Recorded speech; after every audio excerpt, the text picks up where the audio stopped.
I'm Leah, and I'm a board member at the Central Brooklyn Food Co-op in Brooklyn, New York.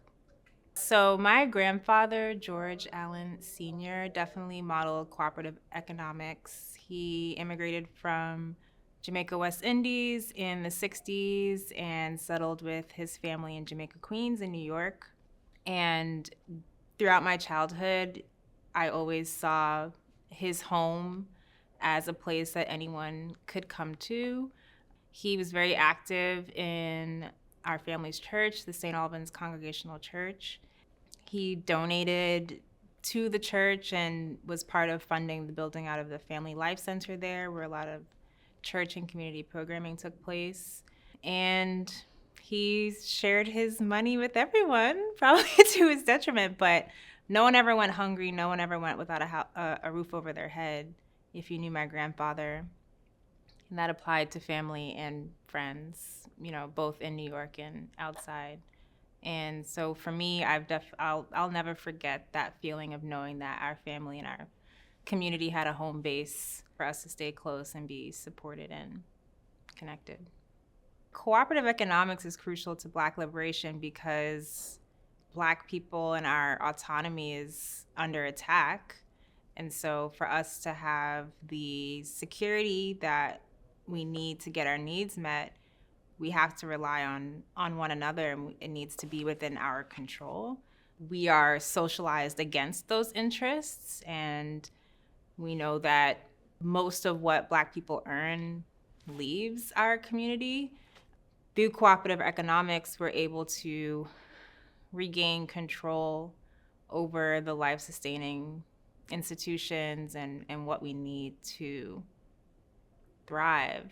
And through conversations with each other, we can begin to reintegrate these principles, because these actually are our ways of being that we've been distracted from. And so being at Black-led Day at Up and Coming, the work that the National Black Food and Justice Alliance is doing to hold space for Black folks to come together and talk about these things is critical. So shout out to MBFJA for giving us these opportunities to talk about the things that we need to talk about, like cooperative economics and having control over our own stuff. I think one way that the Central Brooklyn Food Co-op is fostering a culture that returns us to some of our ancestral practices is through the understanding that this cooperative is something that we're doing together for each other, instead of a nonprofit or a charity or the state or the government giving us a handout. Nothing happens at our co-op unless people put in that time and energy and labor to make it happen. And that's been a learning process. What does it mean? We are grappling with what it means to show up and put that work in to make it happen for us. There's no external savior that's going to come in and provide the services that we need. The pandemic definitely unveiled gaps in what it means to rely on the state to provide us with the things that we need. And so we saw our membership grow during that time. And while we're still some time off from opening the doors of our cooperative, we're just seeing, how many hands it's going to take to get us there. And I think even when we frame the question as, the community that we serve, something I'm always thinking about, I'm like, this is for us. Like, we are the community. Like, we're also not coming in to be an institution that's giving handouts to some other group of people. Like, we are in Brooklyn. We are connecting with each other, expanding that network, building relationships with Black folks in Brooklyn, and talking about our issues and building the solutions, collectively. And it's a long road, but we're getting there. Well, in Brooklyn or New York City specifically, one of the biggest challenges that we're facing is affordability and the work that people need to do just to get by, and how it cuts into people's time to do other things. Organizing to open a food cooperative is a lot of work, time, energy, and when capitalism is grinding you down to a pulp, it can be hard to find the wherewithal, to show up to that co-op meeting, to take on extra work. I also think that we are living in an increasingly antisocial era with the impacts of technology, social media, misinformation, our ability to talk to a neighbor you don't know, strike up a conversation, be in community with folks. Like these skills have atrophied for a lot of us. And so I would say another challenge is fighting against these antisocial tendencies and being willing to show up to a meeting, be in a room with people you don't know super well because you're committed to the mission of opening a food cooperative that is going to meet a really important need.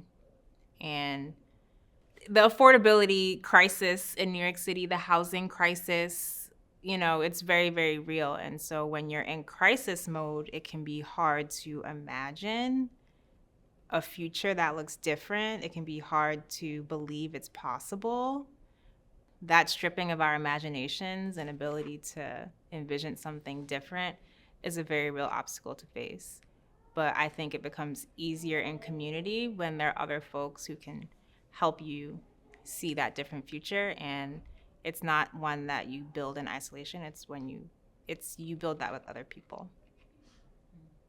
I mean, my grandfather was an immigrant to New York City, starting over in a new country. And when I think about the resiliency and I'm going to use the word imagination. Like it takes it must have taken imagination for my grandfather and his wife, my grandmother, to come to a new country and envision what they wanted as like a better life for them and their children in a harsh environment. Like the United States is not a hospitable place. Like New York City is not a super hospitable city, I guess. So for them to, work, come into home ownership, build a family, it really takes like a commitment to a vision. And when I see that they were able to do that and, stay grounded in their culture, my grandparents had a garden in their yard. When you see, to see what my grandparents made possible lets me know that these things are possible. And an ancestor, I don't know if I can claim her since I'm from the Caribbean, but who's been on my mind a lot recently is Harriet Tubman, which is, Black history is under attack. I'm like, are the kids even gonna know who Harriet Tubman was? But this woman went back and forth 30 times. You can't tell me we can't open a food cooperative. Like, this has been done before. We're not doing this for the first time. We've built institutions for ourselves before. We can build institutions for ourselves now. The attacks are different, the tactics are different, but it's all the same. Like, we're not in a hospitable environment to do the work that we're doing, but people have tried and succeeded for generations. And so for me, it's just a continuation of the ways Black people have found to survive and thrive. And again, it means we have to come together and do it together. You can't do it alone.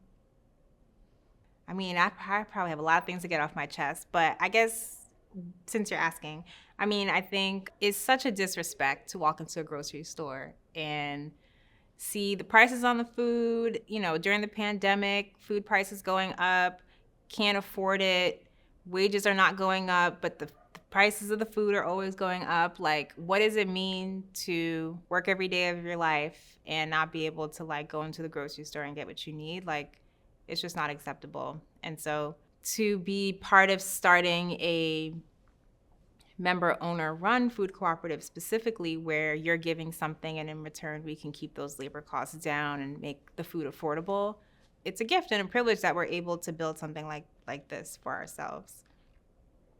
Because these corporations don't deserve our money.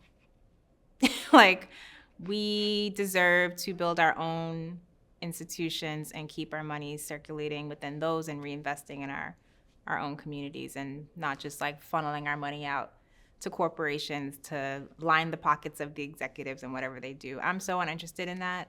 If I'm spending $1 that I've earned, I want it to be in something with my people. So.